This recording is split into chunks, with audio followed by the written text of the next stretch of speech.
Okay, I'll tell you. Do you know the Muffin Man? The Muffin Man? The Muffin Man. Yes, I know the Muffin Man. This is Uncle Tom's kitchen. No, it's Uncle Tom's kitchen. This Uncle Tom's kitchen. It's Uncle Tom's kitchen. This is Uncle Tom's kitchen. I found something that is so good. Hey, you know what you can do with this stuff? You can even use it for dessert, and the kids are going to love it. It all starts out with one of these babies. A butternut squash. Yes, sir. And you can get these still at the grocery market. And probably by the time you see this is February, you're going to pay a whole lot more for these things, but they're worth it. You're going to get a couple meals out of this if you do it Uncle Tom's way. And we also have some acorn squash. Now these acorn squash is something that we got in the summertime, and these babies are still good and hard.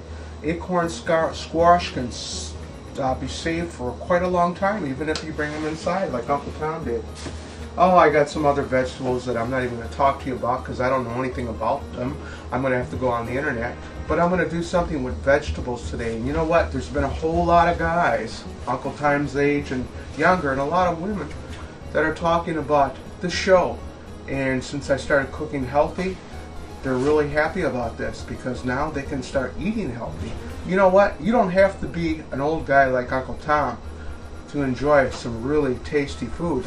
I'm going to show you in the sessions that are to come some really tasty ways to do like a diabetic diet. You know, you think of that and what is that? Crackers and oranges and junk like that.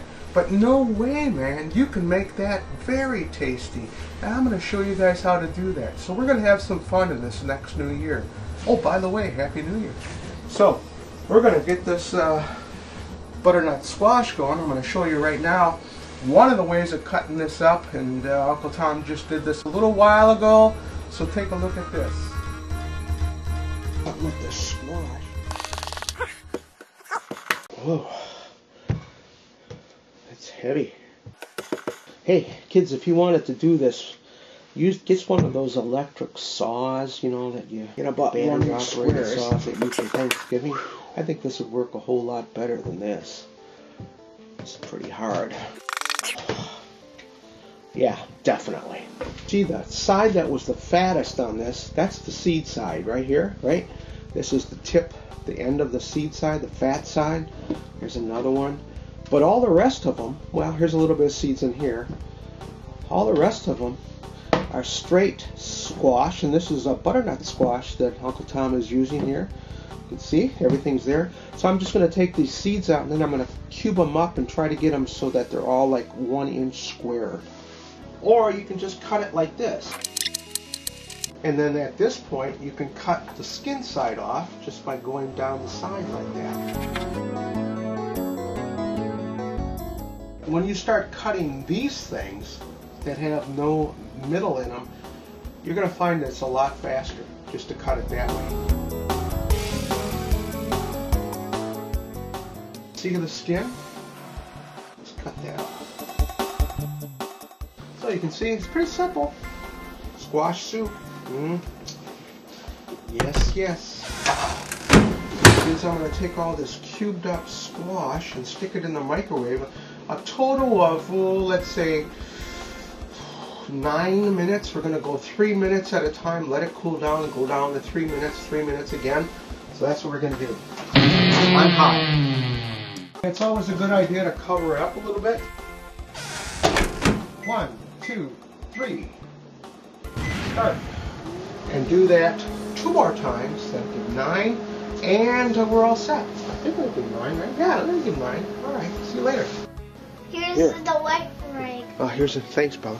Here's a pot holder.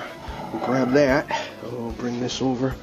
Oh, pot holder. Did you see Bella? There she is. She's coloring. Okay, we're going to put this right down here on this. See, we have some wine that we've been marinating all the carrots in. Oh, yeah, baby.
Cork on a good bottle of wine. Let's see, what do we got here?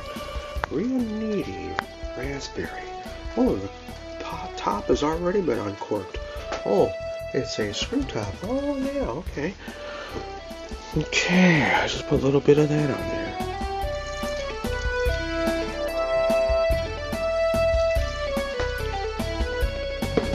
Probably about 6 ounces. Put the lid back on. Boy, does that smell good. I'll tell you, that's going to be some sweet stuff.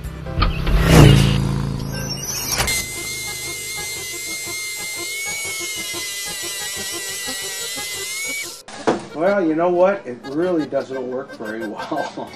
But I can use this for filleting fish. I know I can do it. It's not a waste of money. I'll keep on trying.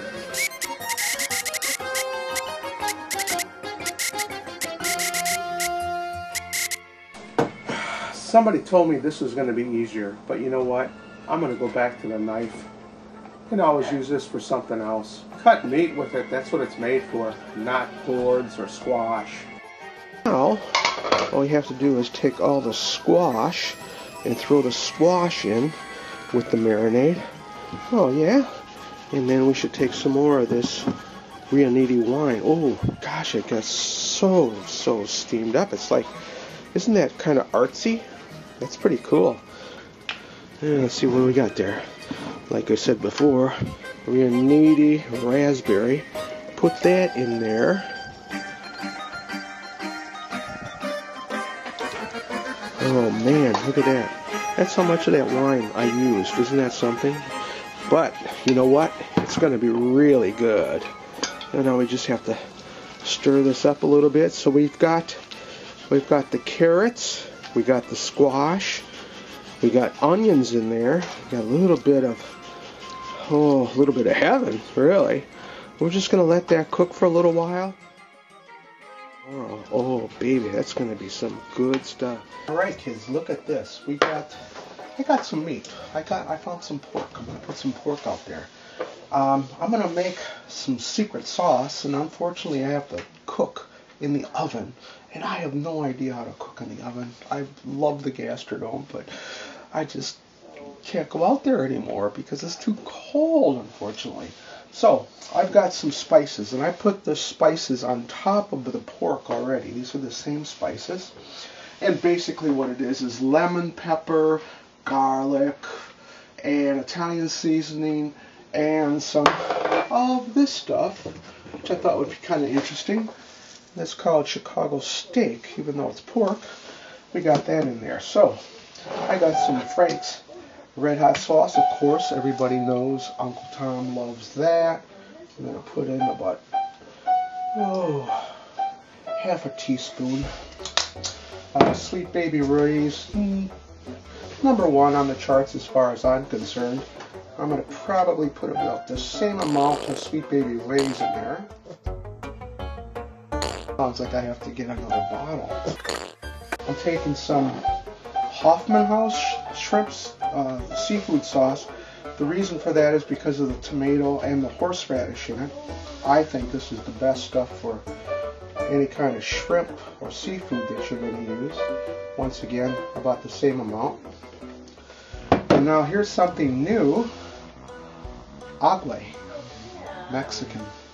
This is made from cactus juice, and this is blue agua. You can get this pretty much at any big supermarket store now, or in your Mexican store. It's really super sweet. And if you guys are on a diabetic diet, this, I am told by my doctor, is the stuff that you should be using. And then a little bit of balsamic vinegar. About 3 splashes of that. Now we have to mix it up. Well, I better take that out of the oven now. Or not take it out, but I'm going to at least baste it anyhow.